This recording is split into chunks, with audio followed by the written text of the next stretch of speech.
फैलाव प्रकृति का नियम। यहां किसी भी चीज को जगह दी वो फैलेगी। फैलना स्वभाव है। इसलिए तो हिंदू विश्व को ब्रह्म कहते। ब्रह्म यानी जो फैलता चला जाता है, जो जानता ही नहीं कैसे रुके, जो फैलता ही चला जाता है। अनंत जिसका विस्तार है, जिसके फैलाव की कोई सीमा नहीं। यहां छोटी सी चीज पकड़ो, जल्दी ही बड़ी होने लगती है।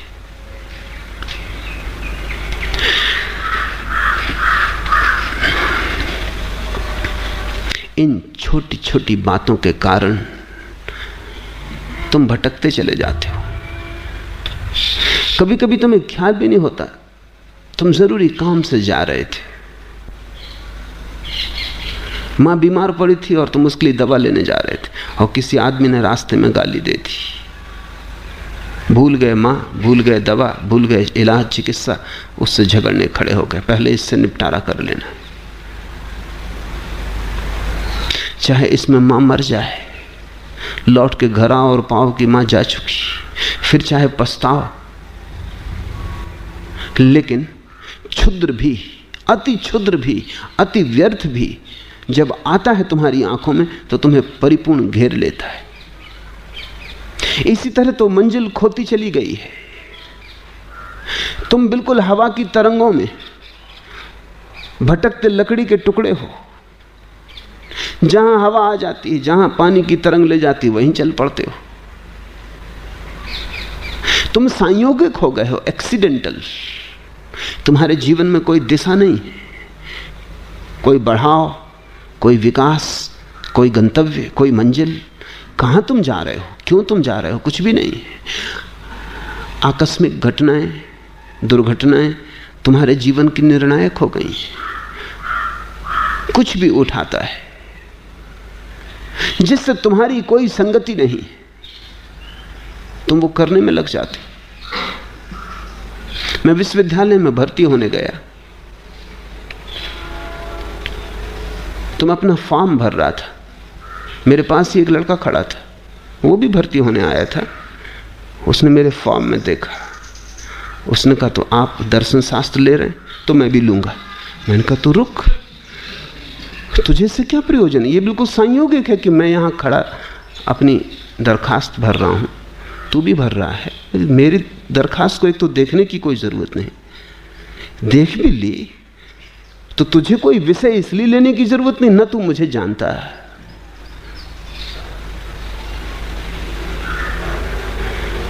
उसने कहा ये भी आप ठीक कहते हैं, मैंने ये सोचा ही नहीं। तुमने कभी जिंदगी में देखा इस तरह रोज हो रहा है। दुकान पे तुम गए थे, कुछ खरीदने गए थे, कुछ खरीद लाए, क्योंकि दुकानदार बड़ा कुशल था, उसने बेच दिया कुछ। दुकान पर गए थे, दुकानदार ने कुशलता भी ना की हो, लेकिन दुकान की खिड़की में सजी हुई चीजों में कुछ चीज जच गई जिसकी तुम्हें क्षण भर पहले तक कोई भी जरूरत न थी। क्षण भर तक पहले तुम्हें सपना भी ना आया था उसका, लेकिन बस आंख में पड़ गई, सरक गए तुम। शायद जरूरी काम छोड़ के जो तुम लेने गए थे कुछ और लेके आ जाओ। तुम जो लेने जाते हो वही लेके लौटते हो। पश्चिम में मनोविज्ञान इस पर बड़ी खोज करता है कि लोग क्या खरीदते, और उन्होंने बड़ी तरकीबें खोजी और बड़े हैरानी के निष्कर्ष हाथ लगे। एक उपन्यास बिकता नहीं था, छप गया और बिका नहीं। विशेषज्ञों से सलाह ली गई, उसने कहा इस किताब का नाम बदल दो, नाम ठीक नहीं, नाम खींचता नहीं।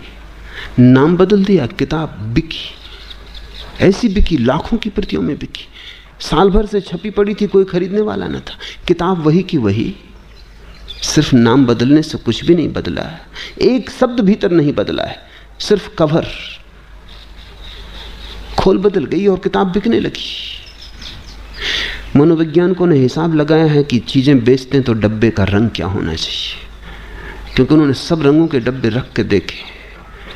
स्त्रियां खरीदने आती हैं तो वो हिसाब लगाते हैं कि कौन से रंग से ज्यादा आकर्षित होती। कुछ रंग हैं जिनकी तरफ कोई ध्यान ही नहीं देता, अगर उस रंग का डब्बा तुमने अपनी चीज को बेचने के लिए बना लिया है तो तुम्हारा दिवाला निकलेगा। अब रंग से भीतर की चीज का कोई भी संबंध नहीं, लेकिन लोग संयोगिक हैं, लोग एक्सीडेंटल हैं। रंग उन्हें पहले खींचता है। डब्बा खाली हो तो भी चलेगा, लेकिन रंग आंख को खींच लेता है। कितनी ऊंचाई पर दुकान पर डब्बा होना चाहिए तब आंख जल्दी पकड़ में आती? 5 फीट, तो ठीक आंख की सीध में होता है। लोग ऐसे अलाल हैं कि आंख भी ऊपर उठा के कौन देखता अगर जरा डब्बा ऊपर रखा हो या डब्बा बहुत नीचे रखा हो। तो अब तो विशेषज्ञ हैं इस संबंध में जो बताते हैं कि तुम जब कोई चीज बना के बाजार में बेचो तो डब्बे का रंग क्या हो, कितने बड़े अक्षरों में नाम हो, कितनी ऊंचाई पर दुकान में रखा जाए, कितनी दूरी पर ग्राहक खड़ा हो, तो काउंटर कितने फासले पे बनाया जाए, बेचने वाला क्या कहे, कैसे शब्दों का उपयोग करे। क्योंकि जरा जरा सी बात, एक भिखमंगा एक घर में भीख मांगने गया, सुंदर है, स्वस्थ है, जवान है। महिला बाहर निकली और उसने कहा कि जवान हो, स्वस्थ, सुंदर हो, कोई काम क्यों नहीं करते? जिंदगी में सफल हो सकते हो, भीख मांगने की जरूरत क्या है? उस आदमी ने कहा, अब तुमसे क्या कहें, दुनिया में बहुत स्त्रियां देखी, तुम जैसी सुंदर स्त्री नहीं देखी। फिल्म अभिनेत्रियां हैं लेकिन तुम्हारे मुकाबले कुछ भी नहीं। तुम इस घर में क्या कर रही हो? तुम तो फिल्म अभिनेत्री हो सकती थी। उस स्त्री ने कहा, रुक रुक, मैं अभी तेरे लिए भोजन लाती हूं।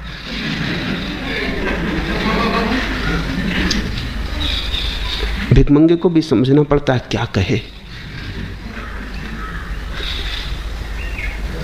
किन शब्दों का उपयोग करे, क्योंकि लोग अंधे, लोगों को पता नहीं वो क्या कर रहे हैं, क्यों कर रहे हैं। तुमसे लोग करवा रहे हैं। तुमने सैकड़ों चीजें खरीद ली हैं जो बेचने वालों को बेचनी थी, तुम्हें खरीदनी नहीं थी। पुराने अर्थशास्त्र का नियम था कि जहां जहां मांग होती है वहां वहां पूर्ति होती है। नए अर्थशास्त्र का नियम है जहां जहां पूर्ति होती है वहां वहां मांग पैदा हो जाती।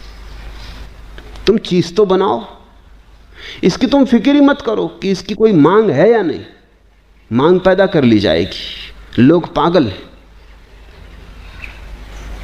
बनट शाह ने जब पहली दफा अपनी किताबें लिखी तो बिकी नहीं, क्योंकि नाम बिकता है। कोई नाम तो था नहीं, कोई जानता तो था नहीं बनट शाह को। तो क्या किया उसने? वो खुद ही चक्कर लगा के किताबों की दुकानों पर जाता था पूछने, जहाज बनट शाह की किताब है? दुकानदार पूछता, कौन जहाज बनट शाह? अरे तुम्हें जहाज बनट शाह का पता नहीं? क्या खाक किताबों का धंधा करते हो? इस नाम की किताब छपी है। ऐसा वो खुद ही दुकानों पे चक्कर लगाता, पता बता आता, उनको तरकीब से समझा आता।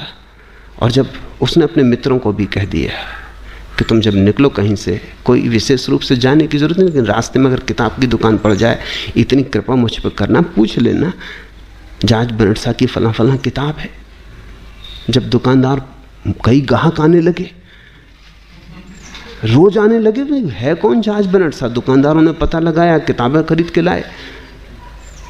जहाज बनट शाह ने कहा, ऐसे मेरी किताबों का बिकना शुरू हुआ।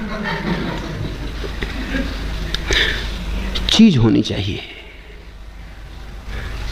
फिर चीज के आसपास कांटा, कांटे के आसपास आटा होना चाहिए, फिर कोई ना कोई फंस जाएगा। संसार बड़ा मूढ़ है। तुम जरा जागो।